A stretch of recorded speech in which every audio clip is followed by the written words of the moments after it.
All right, you want to do a little intro?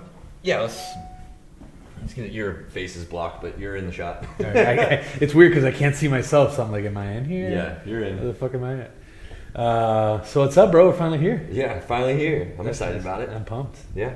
So welcome to the Dad Tribe Podcast, Ultimate Hub for Men's Health and Lifestyle. I'm JC, a marketing expert, owner of VBL and Red Media. Yep. And you are?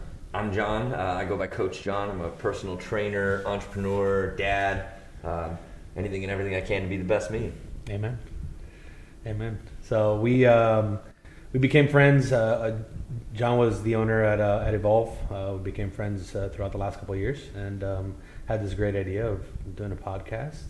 I think a lot of conversation between us two about being a dad and being an entrepreneur and how that fits into our lifestyle, how that fits into what we do on a day-to-day basis, obviously a husband as well. Yeah. And that there's a little bit of a void in the market of men just talking men's shit. Yeah. To put it very simply. Depending on how we want to define men shit, there's plenty of people talking men's shit, correct. Shit as men. Right, correct. But with actual basis and actual backing and something that's going to be attractive to really, all men and women. If you this, is something that hopefully, but definitely men that are kind of up our alley with being fatherhood and entrepreneurship and a healthy lifestyle. Yeah, and kind of every all of our goals, if you will. So we're here finally. Thank God. I'm excited about it. I'm pumped. So let's I guess let's kind of introduce. Well, we already introduced ourselves, but a little bit about our background, what we do, and how we got here, and kind of what people are to expect. Yeah. So to frame it up, this first episode is kind of going to be so that you can get to know us and kind of where we stand and how we came to where we're at today and why we think that we're good for this, right? So I'm going to ask you a couple questions, and I'm just going to let you tell me about you, and then we'll go into it. So I like that interview style. Let's go. Little interview. So Jay, I know that you've been in marketing for a while, and you're very good at it. You're successful at it. What made you want to start sharing your life experience with other people? I think the lack of you have your mentors, quote unquote, that are around you or that you grow up with, like in my life, my dad and just people that have been there along the way. And one thing that you realize is even people that are successful, even people that have made it, especially the older generation, like they don't share a lot of their stuff. Like just because I think by default, like that's part of what's made them successful is to be very not closed-minded. That's not the right word. But keep the secrets. Yeah, it wasn't part of the best. generation. Like exactly, and letting the good and the bad out to the public wasn't part of that generation. And I think part of my struggles becoming an entrepreneur and getting into my 20s and getting to my 30s as an entrepreneur, as a father and as somebody that wants to be successful, I think it's that it's maybe the lack of finding that information and finding that information from people that we look up to. I think our generation is doing a lot better job at it. Yeah. Because you got a lot of guys like Gary Vee and that style that is understanding, like, hey, we want to be on camera, and it's not just to be on camera; it's to give out information and let people know, like, hey, this is how what made me successful. It doesn't mean that I shouldn't share that with you. And I'm not. I want to be very clear. I'm not knocking the older generation. That was part of their success, and that was part of. But I feel like in general, it's very hard pressed to have people that are very open in that generation to be able to kind of like spill it out on the floor. Like this is my trials and tribulations, and this is what made me successful. More so the trials and tribulations, because again, I think that generation just wasn't used to like, hey, this is what I'm struggling with. This is what I'm.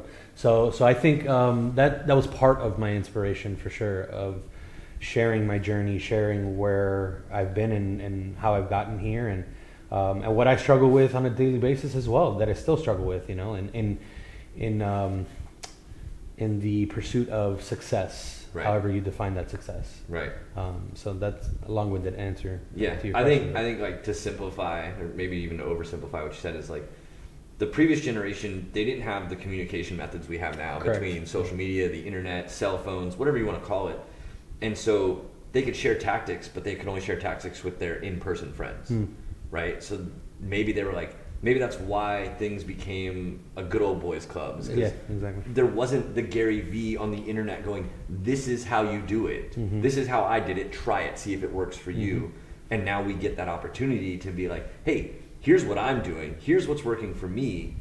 If you would align with what I'm saying, give it a shot. Correct. Here we go. And here's what's not working. And then I think on top of that, one thing that you hit on that was really important was the belief that there's enough for everyone. There's enough for everyone to succeed.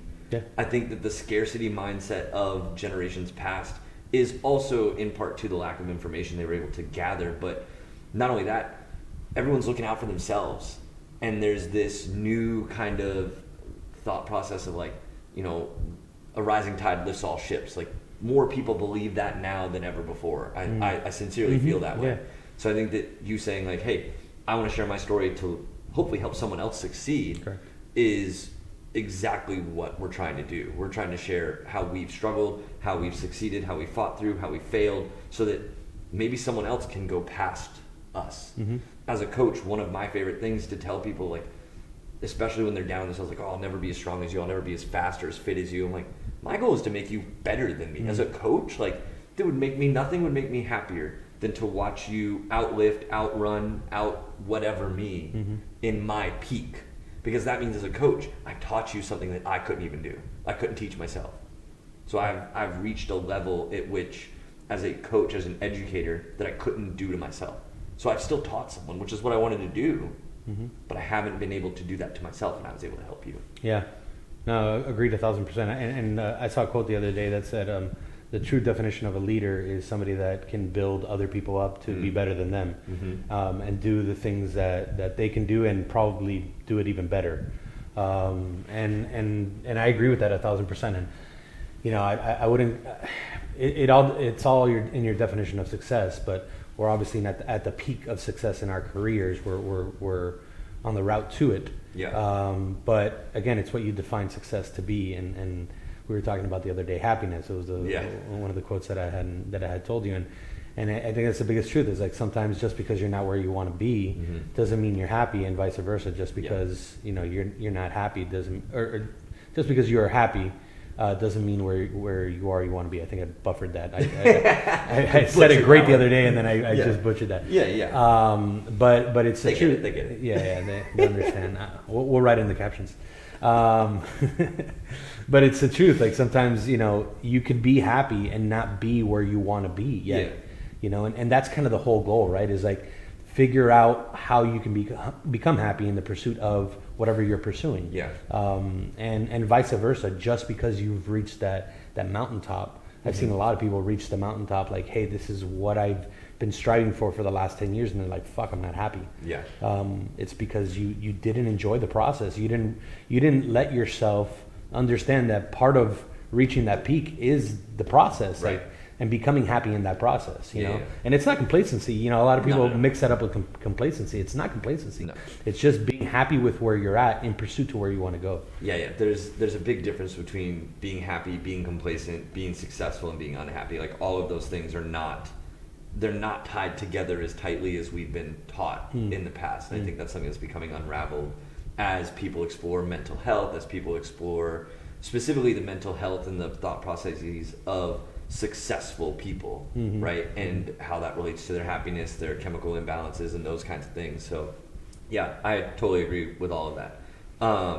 Follow up to that is like, so you told us kind of you want to share where you've been, what you've done. You want to make sure that people aren't making the same mistakes as you. You want to help other people succeed, lift others up. Like, where you touched on it a little bit, but like, where does that come from for you? Like, where in your past were you maybe not afforded that, or where in your past were you gifted that, and now you've seen the value of it? Like, walk me through that timeline a little bit.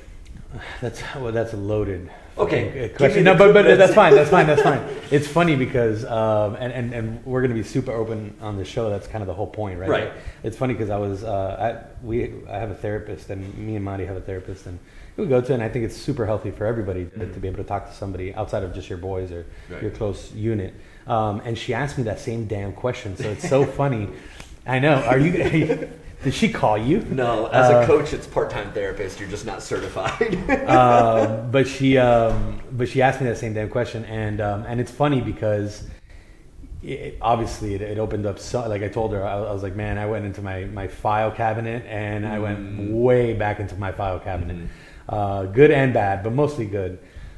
Man, I think throughout this entire journey of life and up to the point of where I'm at, I have realized that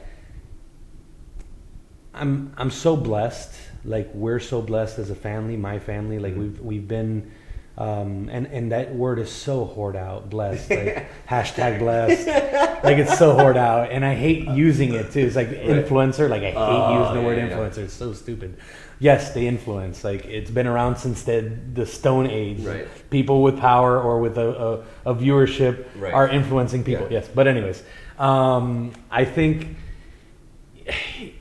I've just been very slow. It's happened very slowly, but I've just seen I've seen so many people that are not afforded the same kind of gifts and tools that I've been afforded, make it so very far with no fucking excuses. That's lit a fire under my ass. Okay. I've also seen people way more blessed than I am. Like, I didn't grow up a multimillionaire. My family, we're not millionaires. Like, my dad, we were very middle class growing up. Sometimes higher in the middle class, sometimes lower in the middle class, but we were always semi in the middle class. And so I saw the opposite. I saw people that were way more quote unquote hashtag blessed than me, and had way more money, just absolutely like destroy their lives, just not taking the tools that was given to them. Yeah, they had all the opportunities. They had all the opportunities, and they squandered it. And I saw multiple people. In sports, you see that a lot too, right? It's like you can be blessed, not financially. You can be blessed just with your physical tools. Yeah, that's like they say, talent will never outwork hard work. 100%. Right. And I grew up with so many people that were just insanely talented and didn't even go play college ball. Right. And you're like, man, how did that happen? How'd you mess that up? How did you mess that up? You were 6'5", you had a cannon of an arm, like you were just so blessed, and so that was part of it. Seeing all that, sports helped a lot in that, because you're really your eye is on that all the time. You have so many people that are not as skilled as you, but then also way more skilled than you, and you see kind of those discrepancies. And then in work in general, like as a business person, I think I afford a lot of that to my dad, or I point a lot to my dad. Seeing my dad grow up as I would say a pseudo entrepreneur. He's an entrepreneur, and he has been in the past, but he's also worked for a lot of corporations. But I think he's an entrepreneur. He won't say he is, but it's a dirty word. Yeah, but he is. But just seeing how hard he worked and how he provided for the family, and kind of like what he did, that also lit a fire under my ass. I was actually, and this is going to kind of segue into a little bit of a different topic, but that's fine. I think I answered your question.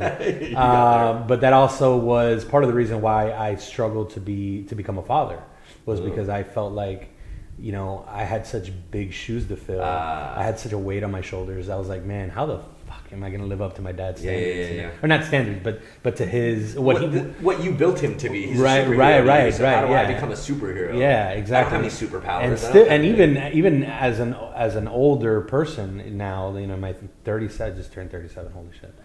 Wait, did you just call yourself an older person? I thought you were talking about your dad, and then you're like, as an older person, he's still a superhero. As somebody that is more mature now at 37 years old. Okay. An older person. So much more mature than 36. Yes. Cool.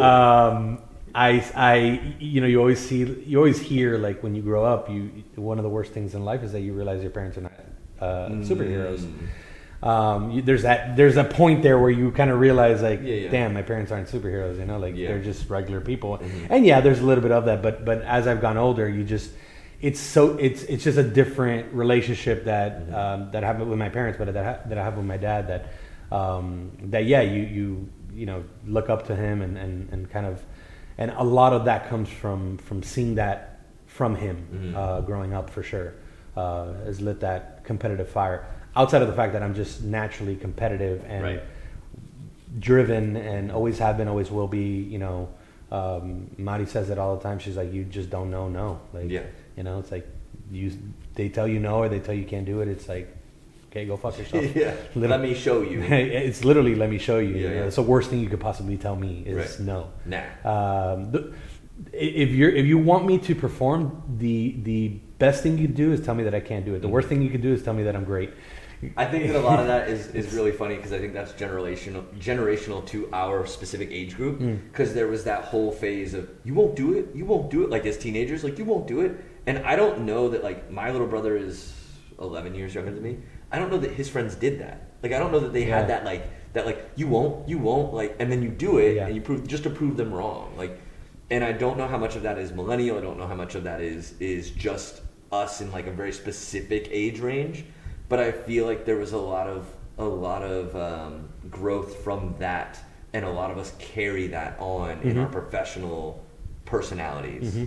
That generation molded us a lot more than I think millennials are molding the next generation. What is it, Gen Z or whatever? Whatever's next. I think Alpha's after that, right? I think there's such a gap in so many ways between us and Gen Z than our parents' generation. What was it? Baby boomers, or was it baby boomers? And baby boomers were before. Baby boomers were 60s, and there was Gen X in the 70s, 80s, and then there was us. So Gen X, between Gen X and millennials, I think we were in a lot of ways we were very different, but in a lot of ways we were very similar. We looked up to them, and we used a lot of what they did to kind of catapult our careers. That's interesting. So I've always thought it was kind of the other way around because of technology. Like we got pulled in to do some of the things that like Gen X did, but as millennials, we're that weird bridge where like we lived in a world where there wasn't internet, there wasn't cell phones for a little while, and then we got it, and we grew up with AOL Instant Messenger, You've Got Mail, the first Instagram, Facebook, MySpace, Friendster stuff, chat rooms, we ASL. saw everything from we the saw get. it all, right? And now Gen Z is coming in, and they've got TikTok. Like TikTok's the craziest thing ever, but I feel like we're closer. I feel like we're closer to Gen Z, but you're right. We're not probably doing a great job of showing them how to do it. But there's a lot of disconnect on both sides. I don't think they want to know. Like, I don't think they care about our I don't know that they have a reason to care at the moment. I don't know. I don't know enough about it. That's a whole other topic. I'm actually gonna kind of throw the ball back on your court. Okay. So same questions. So the first one was what kind of, or the one that I just answered for you. So what lit a fire under your ass? Like, what's your kind of? So I've always been, so very similar to you in your like, you won't do it. I've always been the small kid. I've always been, I grew up the runt. I grew up really small. I was really short. Like, I graduated high school. I was 5 foot tall, 95 pounds soaking wet. I ran cross country. I did track. I did theater. Like, I was not a cool kid, and I was not the guy that any girl wanted to date. I was the little brother, blah, blah, blah, blah. So chip on my shoulder, right? Go to college, never really partied, never really did anything. And then went to college and started partying, started finding that, and started really finding who I wanted to be by making a ton of mistakes. Because I was a good student in high school. I did all the extracurriculars. I was polite, said yes, please, and thank you, got rides home, gave rides home, like all that stuff, right? I was a super good kid. Went to college, kind of cut a little loose. Got a little loose. Didn't know, still don't really know what I want to be professionally. And all of that drives me to be just the best person that I can. Because I know what I want to be in that realm.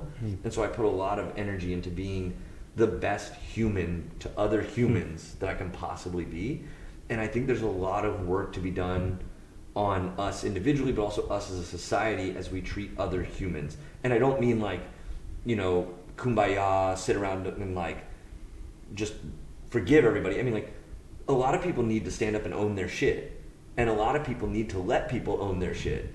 And there's a lot of argument, there's a lot of keyboard warriors, there's a lot of people who are saying shit that should never be said behind the protection of the internet that you would never say in person. But there's also a lot of stuff that's not being said that should be said, difficult conversations to be had about who are you, what are you striving for, what do you believe in, like all that stuff too. And so through trials, tribulations, my own struggles of personal finding who I am, I feel like I've developed a system and understanding of, I don't know what term you want to use, to make it so that I know some of the things that I'm doing that are helping me be the type of person I want to be, and I know that the type of person I want to be will be successful. So if I can teach other people to be the type of person they want to be, or even if they want to emulate me, great, I have a blueprint for that. But I want to be able to share that information with people, because there's so many people who are stuck, staring at their screen for 12 hours a day, or stuck in a victim mindset, or don't know how to eat protein, like the simple things that I think are simple, that are very challenging for people of today's day and age, if you will. So that's what motivates me, that's what drives me, that's why I got into health and fitness. Like, I saw the gap, kind of like us making this podcast. I saw the gap, I saw the hole of people not talking about, not necessarily holistic, because that's just another buzzword, but like real tangible things that people can do to become the person that they want to see in the mirror. Whether that's physical, whether that's emotional, whether it's spiritual, whatever it is. But there's ways to go that way, and they just need someone to guide them. And I want to be that guy to guide them. That's a great answer. Not that honestly I would tell you anything different, but no, but that was a great answer. And I know we referenced it in our trial run a couple weeks ago. But that's one of the powers, or the big powers of James Clear's book, Habits, or Atomic Habits. Atomic Habits. Yeah. Because we talk about that kind of reverse engineering, and it's a little bit of what you're talking about. It's like, I don't know necessarily what my next step is, but I know who I want to be, and I know like the person that I want to be, and I know how I want to be to others, and I know what that person looks like. Right. And if you can define that, which you have and I have as well, and if you can understand the power in that, then you can reverse engineer, and that'll almost give you the blueprint of like, okay, now I got to do this, now I got to do this, or that person wouldn't do this, right, in this situation.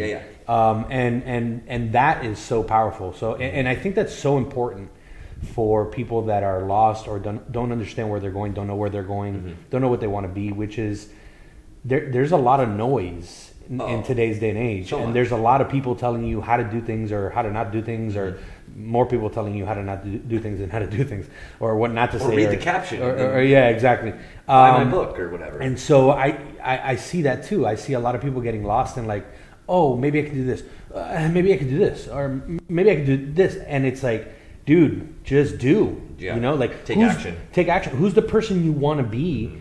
And you'll have the blueprint there. So that answer is so fucking powerful, man, because it's like, you don't need to have all the answers in order to be a good person, in order to work hard, in order to do the right things, and things will almost kind of start falling into place if you become the person that you want to become, and you emulate the person that you want to emulate. 100%. I'm a firm believer that if you become the type of person you want to be, and I'm not saying like, if you're a good person, you'll get money. Right. That's not what I'm saying. Yeah. I'm saying that if you start living your true self, and I know that, again, that sounds corny and whatever, but if you start living who you want to be as a person, mindset-wise, you start doing the habits you're supposed to do, you start whatever it is, you're going to attract people of the same vibe, and you're going to find people who are further along in the journey than you, who can then pull you along to the next step. You don't always have to decide what the next thing is.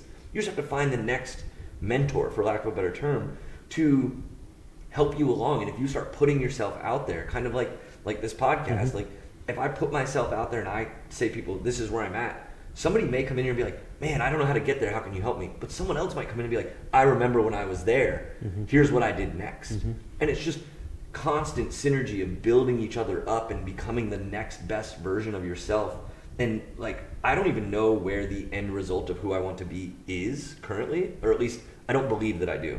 Like maybe I have a good idea, but I don't have a clear picture of the end version of me, because I want to always be working on me. I always want to be improving. I always want to be getting better. Just like gym rats, they're never satisfied with, I squatted 225 today. Like, yeah, wouldn't it be cool if I squatted 315 though? Right. It's always the next thing. Well, you can't detail it, but you know who you want to be. Like, right. I couldn't write it down on paper. You can't write down like, well, I want to be the guy that squats 350. Like, and there are certain things I can. There are certain concrete things. Like there's like, I want to be the type of dad who never says no when my daughter wants to be picked up because she's tired. Correct. Right?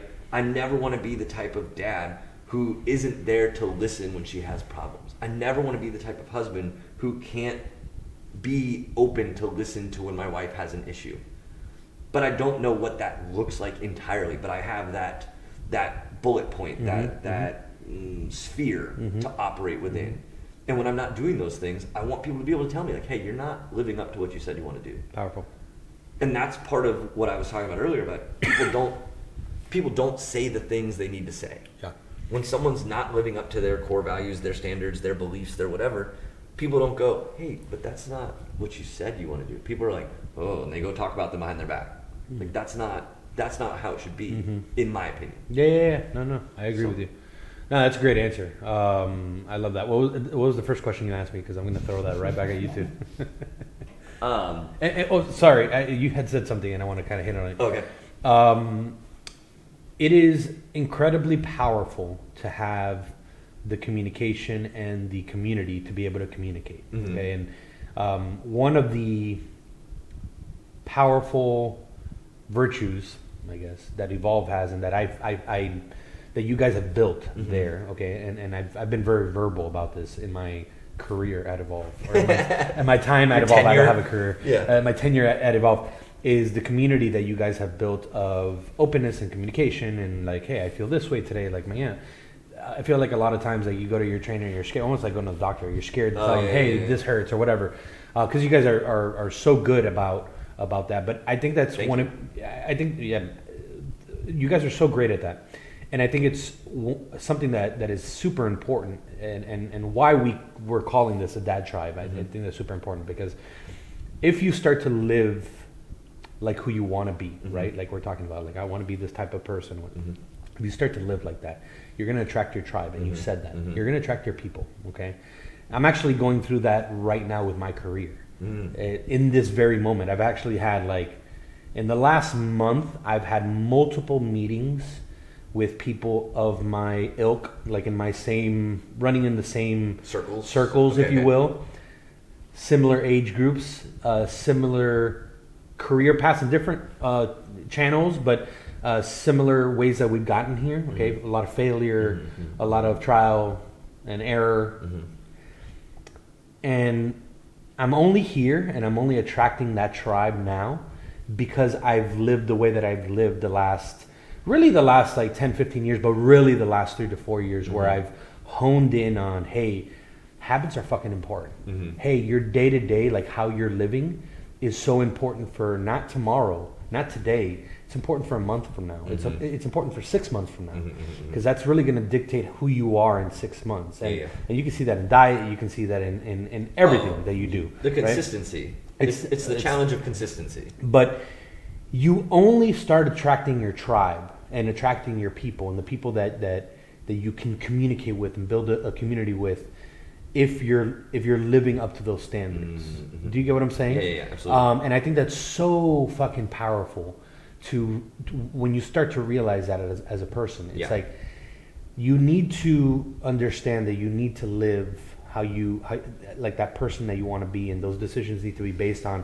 And again, you don't have that listed out, but you have an idea. Everybody should have an idea, and should have, like, hey, I want to be this type of person, and you live that way, and you start to make decisions that way. I think that's so important, and again, it's part of why we're calling this the Dad Tribe. It's sad. It's like, we want to attract, and we are attracting people in our same circle, with the same purpose, with the same habits, or similar to be. Or striving to be, right? Striving correct. to be would be the most ideal person, and that's why we call it Dad Tribe, only because we're dads and we want to attract a tribe. Like, that's the pun, that's the fun of the name. You don't have to be a guy. No. You could be a woman trying to just better themselves. You could be a wife just trying to understand your husband better. But we're just trying to illuminate the struggles, the trials, the tribulations, the successes, the things that we are going through and we believe are important, to see if other people think they're important. 100%. And if they think they're important, this is the place to be. Yeah. This is it. That's it. Yeah. Agreed. I think that's great.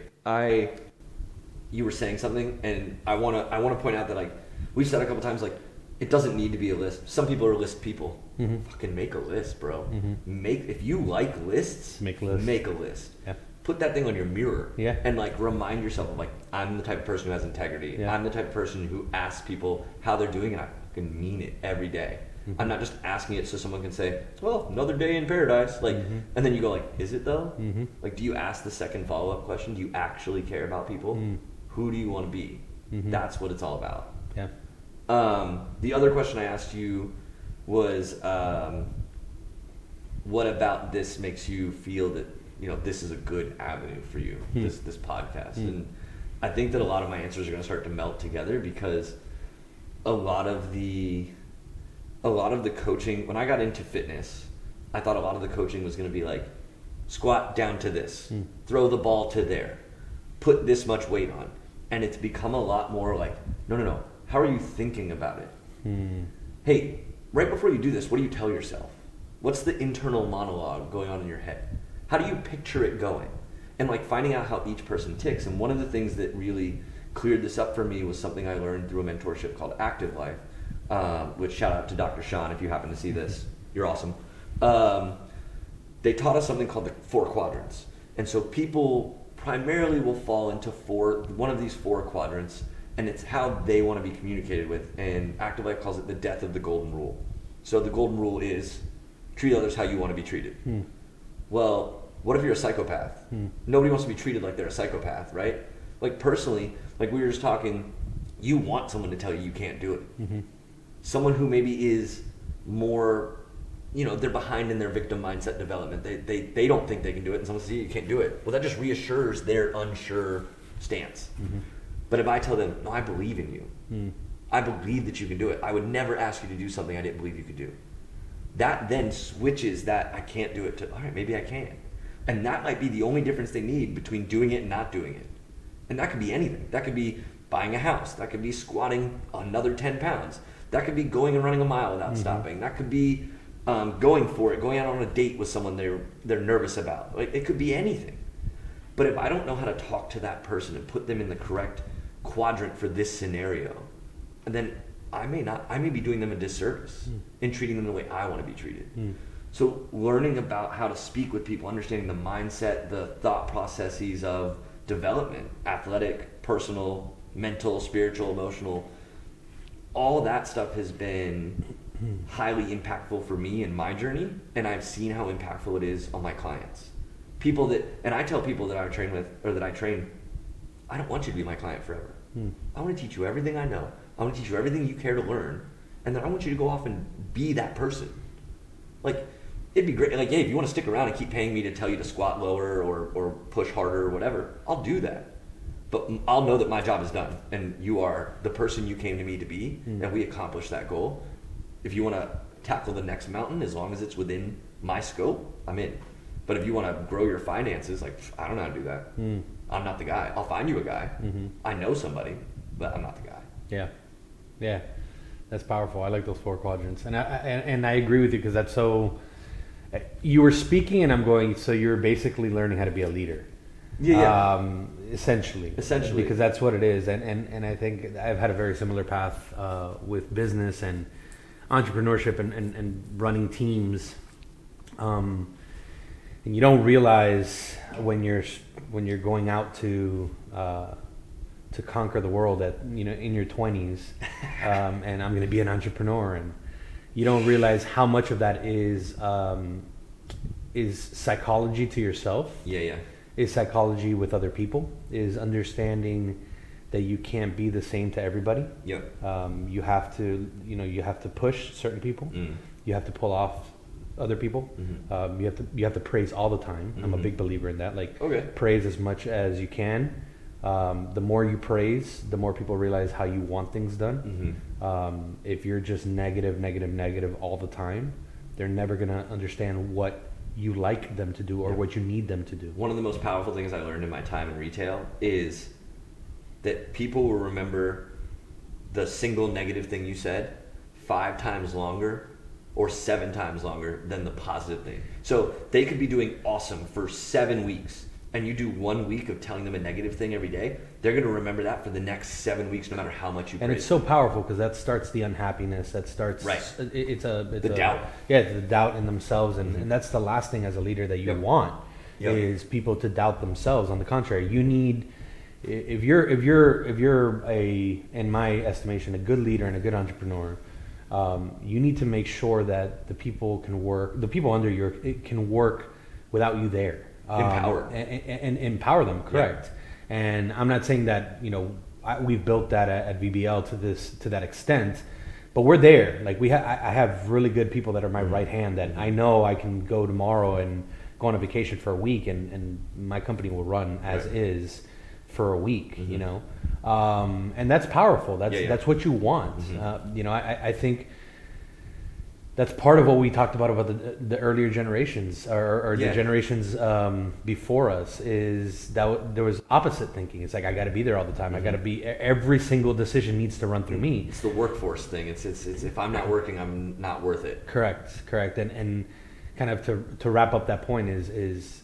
a lot of what we do, a lot of leadership, or a lot of entrepreneurship in general is just leadership. Just understanding how to be a leader and how to and understanding how to be a people person. Just understand people and understand how to run people, because at the end of the day, if you can master the power of, and it's not manipulation, but if you can you can master the power of I know what it is. I'm trying to think of the word. Let me cut you off. Go. If you can find each person's superpower, there you go, and you can, that's a better way to put you can enhance it, you can encourage them to use it, you're going to have the most successful team possible. Correct. So that's not saying that like you shouldn't hire somebody because they don't have a specific superpower, right? You got to find what their superpower is. I'm a firm believer you hire on character, and then you find the superpower. 1000%. Now, say you have a niche need. You need an accountant. You need someone who like has a certain skill set. Great, start there and then go for character. But like, you're gonna find people in sales who are really good at learning the script. You're gonna find people in sales who are really good at connecting with the person. You're gonna find people in sales who are snake oil salesmen. They just say what you want to hear, and you gotta decide. You gotta decide, which character do you want. It's like playing a video game. Which character best suits the journey you want to take? Mm-hmm. Do you want to be the guy who's going to bash people's heads in, or do you want to be the sneaky one in the shadows? Mm-hmm. You got to choose the right path. 100%. You got to find the superpower. I'm at the point of my career that I want to just do business with good people. Oh, yeah. That's it. But it's how you define good people. Yeah. So it still becomes, but that's what I'm saying. Like, that still becomes who you want to be. Right. Because you can say good people, and you and I can mean completely different things. Somebody who's a good person might be somebody who goes to church for you. That might not matter at all to me. Right. Somebody who's a good person. But that's what I'm saying. You know what I mean? Like, there are people out there who are like, oh, you don't go to church, you must not be a good person. Yeah. There are people out there who are like, oh, you don't whatever, you must not be a good person. So like, even that good person phrase is something that is still decided by who you want to be. That's why it's such a huge thing. I agree with you, but I think it goes back to our tribe topic. Oh yeah. If you're, I think you have, there's a lot of commonalities in what good is to the majority of people. Like, you get what I'm saying? Like, I think we all have, I would venture to say 5 to 10 common ground. This is what good people are. You know what I mean? And I think for the most part, that's what I mean. Is like, I don't care. It's funny. Right. We saw a car today here in Dunedin. If they watch this, they're going to know exactly who they are. But I hope they see it. But it says student driver on the back, and then on the back it said real Christians do not go over the speed limit. And I'm like, bro, I grew up with real Christians, okay? And let me tell you the amount of speed limits they went over, okay? So spare me. Yes. It's funny, but what speed humps? What speed humps? Those are the real Christians. Right. Exactly. So get out of here. But to the point, I think for the most part, most of the population, and I've seen this, I think most of the population is good. I really truly believe that. You believe people are good? I believe people are good. Okay. Yeah, I fall on the... Now, are they smart? Are they intelligent to make good decisions? That's completely different. Sorry, I'm gonna make a hot take right now. People as a whole are stupid and panicky. 100%. People as a whole. Yes. But any individual person at any given point has a chance to be intelligent, competent, whatever it is, Correct. and good. Correct. Now, good and intelligent are completely different. I think the majority of people are good. Okay. Now, I think people being dumb and and not reacting properly to situations, etc., can mask that, and we're living that right now in our society. Got it. Can mask that big time. But I think for the most part, people are good. Yeah. I would choose to, if I had to choose, like even if somebody presented me all the evidence against it, how does that benefit my life if I choose the other way? Man, that's such a great point. Like if I choose to say that people are not good, if I choose that, if I choose to elect to say, nah, people are bad, what do I have to live for? What do I gain? What do I gain? That? How does that motivate me to be a better person? Yes. Like I'm not here to try and bring up the gutter of people, right? That's not my calling. That's not my calling. I want to help people who want to get better. And I know I keep saying like this is something I say to my clients, but like I can't help people who don't want to be helped. So if I believe inherently that most people want to be helped and that most people are good, then I have a purpose for living. I have a purpose for fulfilling the person I want to be. It all comes have a responsibility. back to it. I have a responsibility. Yeah. And I'm motivated by that. Yeah. So when you say you believe all people are good, I'm hesitant to agree with you, but then I have that thought of like, what do I get out of disagreeing with you? Yeah. How does that help my life? How does that help me be who I want to be? Yeah. So I think that's powerful. I think that's awesome. That the way you phrase that. So I had there was an argument in my family a couple of months back. Nice. And please tell me this was over like a giant family dinner. Like no. Family reunions. Uncle Frank was like going off. No. Man. And an ex-person was saying, and this other person's not in our family, but saying this person is this, and this, and it's it's making me feel this way. And I presented that exact question. I was like, let me ask you a question. If you're right, what do you gain? Mm-hmm. What do you gain out of that? Mm-hmm. Does it make your life better? Mm-hmm. Does it make the situation better? And at the end of the day, if it doesn't, what's the purpose? Yeah. Like, why does it matter? Why does it matter? Yeah. Like, move on. Mm-hmm. That's it. It's very simple. Like, do what you need to do to make sure that you can move forward in that capacity. Like, it does. So that how the way you frame that is, and it's true. And I've started to revert a lot back to that. Is like, what do I gain out of this? And it's obviously like, it's more prevalent in arguments. You really can. It's highlighted in arguments. Like, what do I gain out of arguing with this X person? I don't fucking gain anything. It's not going to make my life any better. Yeah. So I move on. Yeah. It's very simple, man. It's very simple. I think that, and we're going to talk a lot about this over the tenure of Dad Tribe, but the more you and I have these conversations, the more I realize that I have systems in place. Yeah. That I have systems, I have thought processes, I have things that take Bumpers. the mental energy out of these situations. Like you're talking about all this, like, what does it do for you? What is it? All of this stuff is just something that like I went through a lot of personal work to develop these systems that I didn't even realize I was doing at the time. But now you do it now, or you talk to people who haven't gone through it, haven't done the work, and you're like, man, why are you wasting all this energy on this? Or even more powerful, more powerful is to talk to people that have these bumpers in place in their life, that have gone through shit like you have and like I have. And it's almost like, oh shit, you do that too? Yeah. Because and again, it goes back to the original point of the podcast.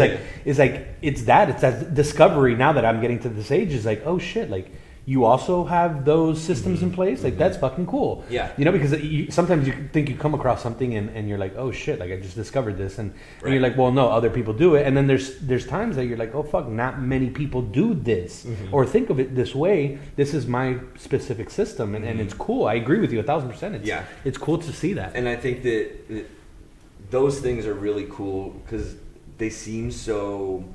Talking about them, they feel so insignificant, but they become such a part of who you are that when you see that reflected in another person, you're like, we get it. And then like it's an aha moment. Yeah, it's an aha moment, and then that's that tribe feeling. You're like 100%. You're like, dude, now I have somebody when I have an issue with this kind of thing and I don't know how to process it, I've got someone who relates to it.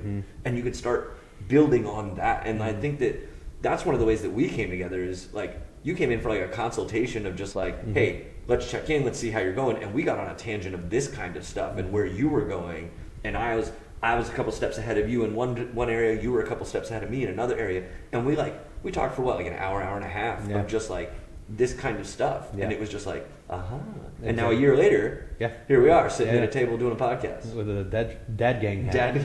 Trying to attract a dad tribe. Trying to get dad gang to sponsor us. Yeah, dad gang, what's up? But yeah, very powerful, and I agree with that, and that's kind of where when your second question, it's kind of that. It's like when you start to also realize that you get so inspired to be able to be, or maybe it was your first question. You get so inspired to be able to, like, now I want to let people know that I want to talk, I want to communicate, you know, and you only can do it by communication, by talking, by being in that realm of people that are very like-minded, that will be open to communicate their trials or tribulations, and no way do we think we're experts in this at all. We're going through it. We just might be 1 or 2 steps ahead of somebody who hasn't started yet. Yeah. And like, the more people that learn steps 1 and 2 will be able to get to steps 3, 4, 5, and 6.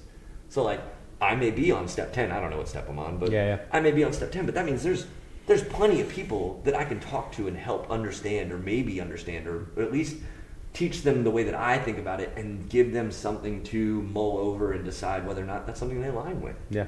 And that's great. I think that's great. The more people you can have putting out those things,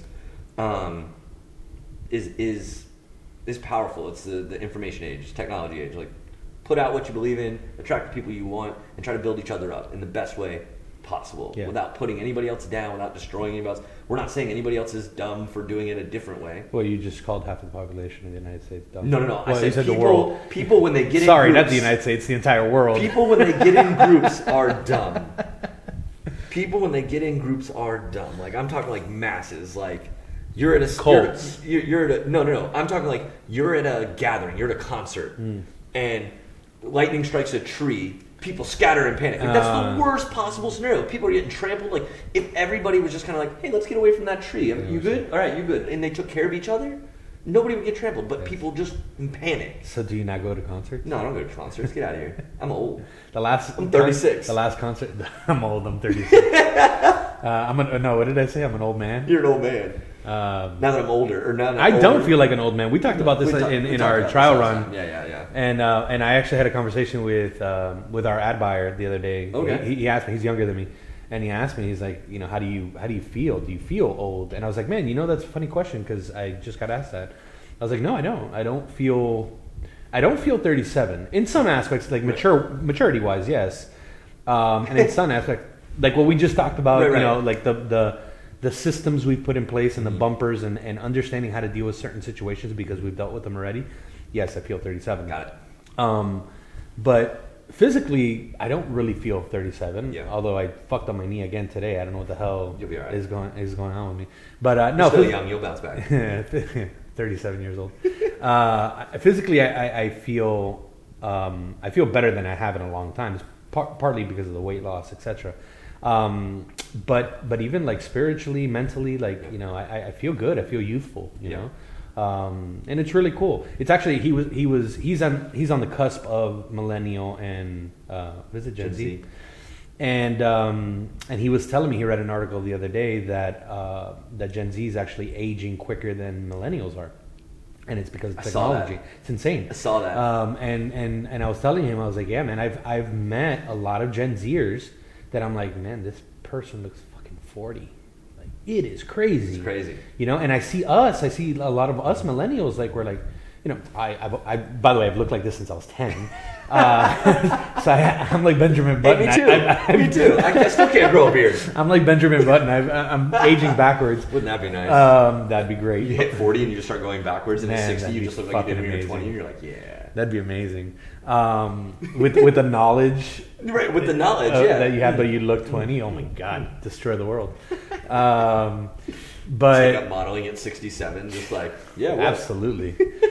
But yeah, I don't feel 30. I feel 37 maturity wise, but everything else, I don't feel 37. I feel youthful, man. And it's weird sometimes. I tell Marty all the time. I'm like, sometimes I look at Braden and I'm like, holy shit, you're mine, man. Like, it's such a weird feeling. We don't have time to go down that. Well, we do. We have a fucking podcast, so we're gonna do a lot of episodes. Not right now. Okay.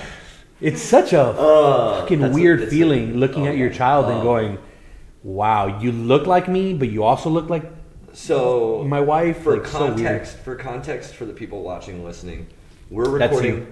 We're recording this episode, maybe a month and a half after the trial run.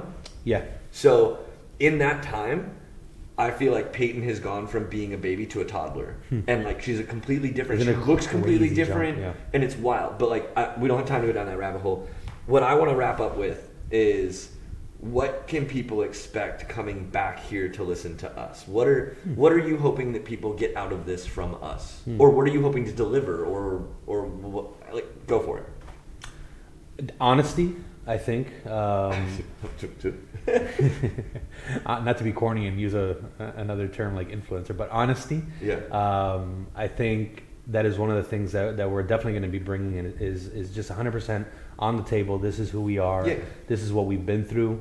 I think that's going to be really important to understand, is that we're dads. We're day-to-day dads. We're just dudes that are trying to make it in life and trying to be successful, but have found some happiness along the way.